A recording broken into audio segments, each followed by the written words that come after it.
Dans le quartier de Saint-Victor, vous savez, depuis lundi, on explore ce quartier, on vous fait découvrir les institutions, mais aussi les nouvelles adresses. Et puis aujourd'hui, nous avons un guide dans la personne de Serge Scotto. Comment ça va, Serge? Très bien, Alexandra, bonjour. Je suis ravie de vous avoir sur ce plateau. Je ferai volontiers votre guide. C'est un plaisir. Alors, Serge, vous êtes auteur, bien sûr, on vous connaît pour différents ouvrages, mais surtout depuis quelques années pour l'adaptation de l'œuvre de Marcel Pagnol en bande dessinée. Et là, l'actualité, c'est la sortie de La gloire de mon père en provençal. Tout à fait, et de ça, on n'est pas peu fiers. J'imagine, donc on en parlera tout à l'heure. Avec nous également Annabelle Fouque. Bonjour Annabelle. Bonjour Alexandra. Donc vous venez nous parler d'un monde de super-héros, c'est pour les fans de fantasy, de manga. D'ailleurs, alors c'est un truc de dingue parce que c'était pas prévu, mais les deux hommes de la situation qui sont venus sur le plateau aujourd'hui seront présents au Héros Festival puisque c'est de ça dont on va parler avec vous dans quelques minutes. Voilà, tout à fait. C'est ce week-end, hein, demain matin. dimanche à Marseille et ça attire chaque année un monde fou. On vous donnera le programme de cette édition 2018. Et notre mentaliste, il est là aussi. Clément Fraise, ça va? Bonjour, ça va bien? Oui, ça va. Ça va super. Alors, vous serez aussi au Eurofestival, vous nous Oui, direz tout pourquoi. à fait. Ouais, bien sûr. Ils seront tous là, voilà. Vous les retrouverez tous. Mais avant cela, direction Saint-Victor, donc avec Serge. Donc vous habitez dans le secteur depuis quelques années, Serge? C'est carrément le quartier de toute ma famille, Andoum, Saint-Victor. Saint-Victor, en gros, on considère que ça monte du Vieux-Port jusqu'à Andoum. Saint-Victor, c'est un peu le centre, c'est même quasiment l'origine de Marseille. Enfin, en tout cas, on sait bien que c'est l'abbaye, c'est le premier foyer chrétien, 1er siècle après Jésus-Christ, quoi. Et voilà, donc c'est carrément à Saint-Victor que j'ai été baptisé, et j'allais dire si tout va bien. C'est une drôle de façon de dire. C'est peut-être là aussi que je serai enterré, mais le plus tard possible. Oui, quand tout ira. Hein. On vous souhaite que ce soit le plus tard possible. Alors, quartier historique, comme vous le disiez, est-ce que c'est un quartier qui a pu vous inspirer parfois pour vos différents romans Ah oui, j'ai souvent parsemé mes romans marseillais. Je n'ai pas écrit que des romans qui se passent à Marseille, parce qu'en écrit, c'est aussi pour changer d'air et d'univers. Mais j'ai souvent parsemé comme ça de petites scénettes qui se passent dans le quartier, simplement parce que je le connais par cœur et qu'on parle bien de ce qu'on connaît le mieux. Hein. Alors c'est un quartier qui a beaucoup évolué ces dernières années, c'est ce qu'on a vu aussi avec nos différents invités tout au long de la semaine.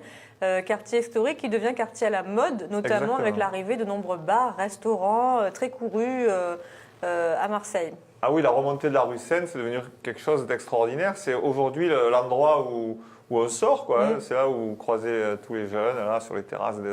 Tous ces lieux qui avant étaient des entrepôts. Bon, maintenant, c'est devenu des lieux branchés. Puis après, vous passez devant le fameux café de l'abbaye. Et puis, si vous continuez vers Andoum, il y a encore comme ça, pratiquement jusqu'au bas du boulevard Thélème, vous avez des bars branchés qui s'enchaînent. Donc, finalement, vous pouvez passer votre nuit là, aller de bar en bar. Je le fais assez souvent, mais bon, en même temps, je suis souvent le plus vieux dans ces endroits-là, donc faut pas. C'est sympa, c'est un peu déprimant aussi. Donc c'est une ambiance assez jeune. Ouais, mais non, vous n'êtes pas vieux du tout. Qu'est-ce que vous en pensez, vous, de cette évolution du quartier? Bon, a priori, puisque vous fréquentez ces lieux-là, ça vous plaît bien, ça vous va? Oui, mais ça me va très bien. Moi, j'ai toujours vécu là, quoi. Toute ma famille a toujours vécu là. D'ailleurs, à Saint-Victor, il y a toujours la charpenterie de marine de mon cousin, Daniel Scotto. C'est la 4e génération qui font des barquettes et tout ça. Et voilà, ça me fait marrer parce que mes parents louaient 100 francs par mois à l'époque. Ah oui, alors que là, c'est devenu... Oui, aujourd'hui, il faut être chirurgien ou avocat pour se payer l'appart qu'ils louaient. Ou bobo parisien, parce qu'il y a beaucoup de gens du Nord qui viennent s'installer dans le 7e aussi, qui viennent des néo-marseillais, comme on dit. C'est ce que est devenu ce quartier. Ça dénonce. Non, c'est la vérité, c'est un fait. Non, mais j'ai rien contre eux. C'est un fait. Mais c'est un fait. Il y a beaucoup ils ont fort pouvoir d'achat. Donc forcément, les loyers montent et puis le prix à l'achat aussi. Le 7e, c'est devenu le quartier le plus cher. Le 7e. Ah, il y a des stars? Et même à Saint-Victor, mais je ne peux pas parce que bon... À part vous, il y a qui?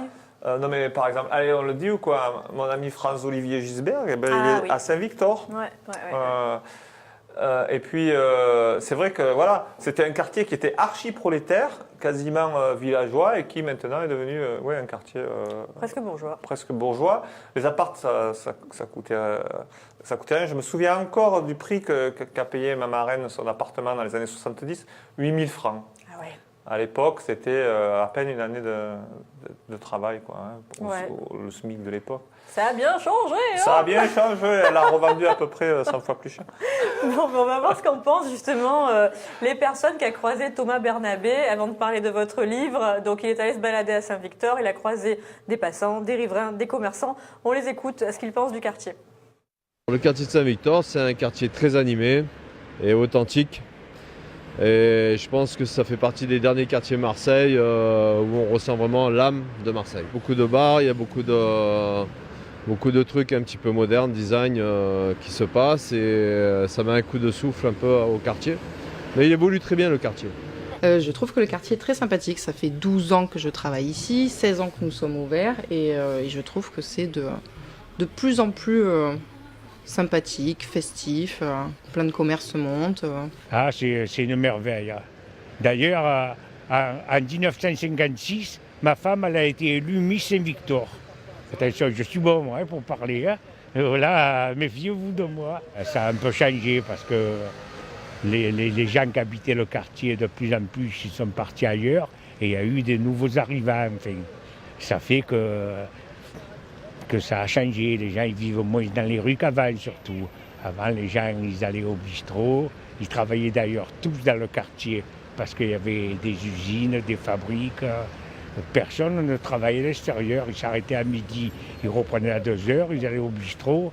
Tandis que maintenant, ils rentrent et... Enfin, il n'y a plus la vie de la rue qu'il y avait avant. J'aime bien ce quartier. J'y ai habité un moment et j'habite maintenant dans le Panier. Mais j'aime beaucoup ce quartier. L'ambiance, la vue mer, la rue commerçante, les bars, voilà.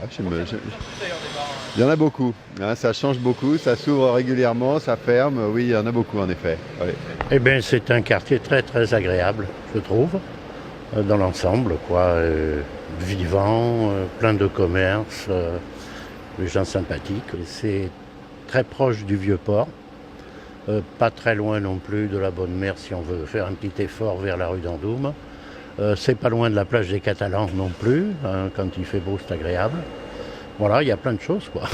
Alors le quartier Saint-Victor est en plein renouveau, avec de nombreux commerces qui réouvrent, de nouveaux restaurants, de nouveaux points de rencontre pour tous les habitants du quartier. Un quartier très agréable dans lequel nous sommes installés depuis plus de 20 ans. Un quartier qui a le vent en poupe en ce moment, puisqu'il y a énormément d'établissements qui sont ouverts, qui regroupent, qui rassemblent beaucoup de personnes le soir. Et bien entendu, nous en avons les retombées, donc je n'ai pas réellement de raison de me plaindre.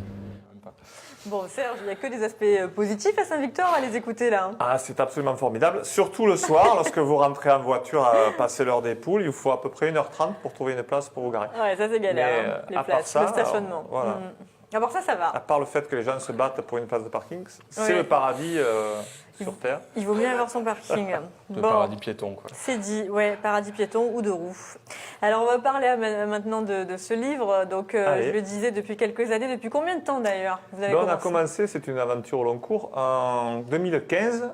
Et là, on est à une douzaine de titres sortis. Donc oui, vous êtes très productif.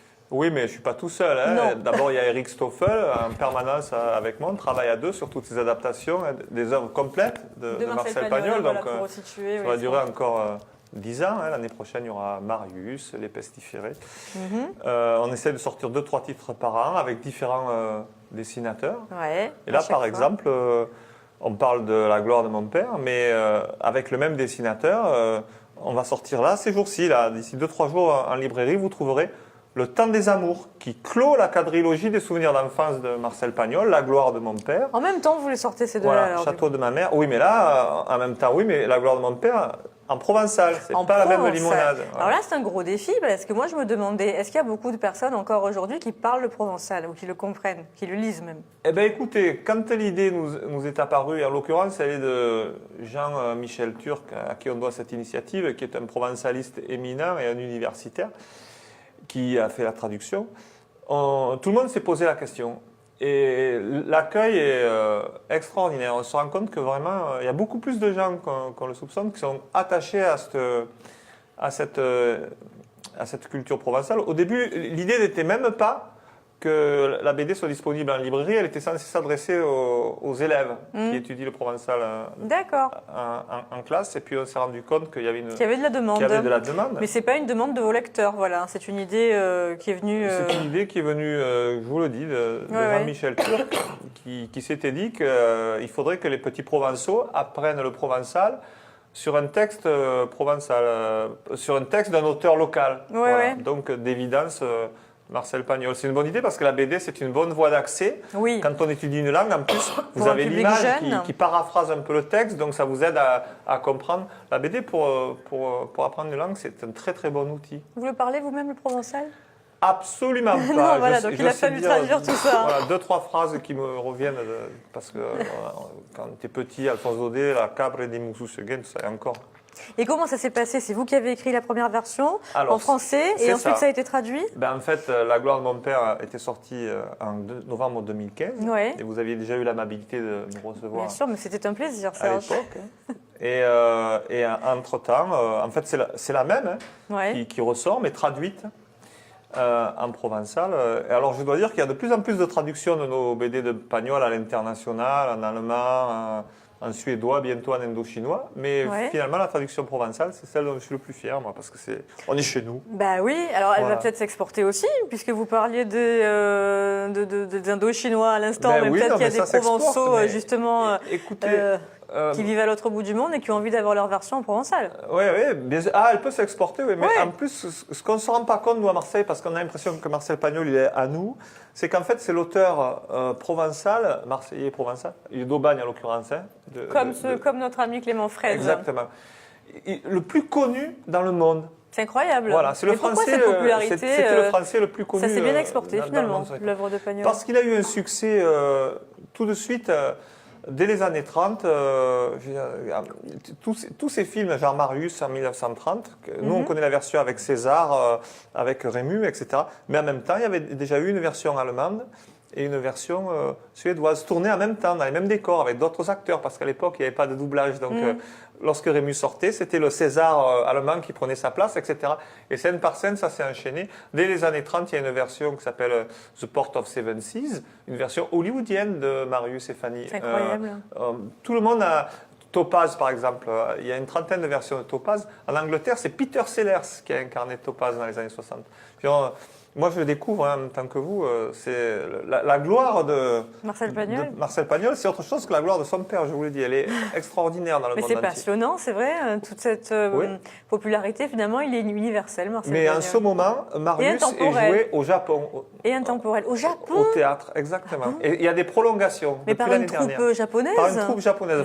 Faut les voir. Enfin, moi, j'ai vu des photos. Pour un Marseillais, c'est à mourir de rire, mais je pense que les Japonais sont très convaincus. Vous avez failli dire les Parisiens, non? Hein? Vous avez failli dire les Parisiens ou non? Ouais, Vous avez j'aurais rêvé? pu. J'avais vu une version assez lamentable d'ailleurs par la Comédie Française à Paris de Fanny. Non, ça n'allait pas. Ça n'allait pas. Alors, vous le disiez tout à l'heure, vous n'êtes pas tout seul. Donc, un co-auteur, Eric Stoffel, un dessinateur qui change à chaque fois. Exactement. C'est le Morgan principe, Tanko, voilà. qui a fait la quadrilogie des souvenirs d'enfance. Ouais, donc c'est un peu le trio comme ça de cette aventure depuis le départ. Hein. Ouais, ben sur les souvenirs d'enfance, oui, vraiment 4 beaux albums. Morgan Tanko, c'est un dessinateur qui a un graphisme un peu, parce qu'après on va parler du Eurofestival. Il a un manga, graphisme un peu intermédiaire entre ligne franco-belge et manga, un graphisme très moderne et qui a donné une espèce de peps comme ça à la série. Là. Et là, je vous dis, il y a le Temps des Amours qui sort, là, avec la cruelle Isabelle qui manipule le pauvre petit Marcel, n'est-ce pas, qui découvre l'amour à ses dépens, j'ai envie de dire. Ah oui. C'est un épisode très connu des souvenirs d'enfance. Oui, il fait manger des sauterelles. Absolument. Ah, voilà. Ça pourrait pas être moi. Je suis phobique des sauterelles. Écoutez, j'en ai une on peur. ne pouvait pas se plaindre quand... Ah ben non, s'il était amoureux, il fallait qu'il passe outre ses peurs. Hein. Il n'y avait pas de hashtag pour se plaindre. Non, il n'y avait pas. Bon, en tout cas, c'est de bonnes idées cadeaux pour les fêtes de fin d'année notamment. Oui, ces BD. Donc là, on a parlé surtout de La gloire de mon père et du Temps des Amours en provençal, La gloire de mon père. Et puis il y a toutes les autres. Donc au total, vous avez dit, il y en a. Ah oui, pour qui aime un Pagnol, on en est à une douzaine. Et puis il y en aura une quarantaine, quoi. Même des inédits, des œuvres qui n'ont jamais été publiées. On va donner carrément à découvrir des œuvres que personne n'a jamais C'est ça qui est lu, bien les scénarios aussi. qu'ils n'avaient pas pu tourner. Ça, ouais. c'est dingue. Bah ça c'est super. Donc C'est un voilà. peu le sens de la collection. Rendez-vous dans toutes les bonnes librairies. Et pour vous rencontrer, Serge, vous serez ce week-end Ouais, au Héros Festival. Donc, exactement. Quelle transition. oh là Comme là. chaque année ou presque. Pour signer donc vos BD, celles dont on vient à de fait. parler. Donc l'occasion de vous rencontrer, Annabelle, le Héros Festival. J'imagine que les fans sont sur les starting blocks. Ça attire chaque année énormément de monde. Alors oui, un peu plus effectivement depuis la première édition qui était en 2014. Donc cette année, c'est la 5e édition, donc une date anniversaire.